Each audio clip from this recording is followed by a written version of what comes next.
সবাই কেমন আছেন? আমার মনটা প্রচন্ড পরিমাণে খারাপ। তারপরেও আসছি আপনাদের সামনে সংক্ষেপে বিস্তারিত কিছু কথা বলার জন্য।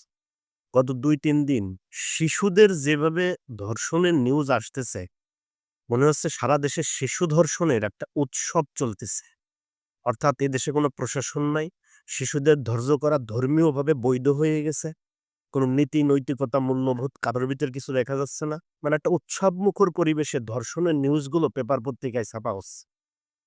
আর মাদারীপুরের গতদিনের যে ঘটনাটা, মসজিদের ভিতর বসে জবই দিছে, মাথা ফেলায় দিছে, দেহটা এইভাবে নাড়াচাড়া করতেছে, মাথা নাই।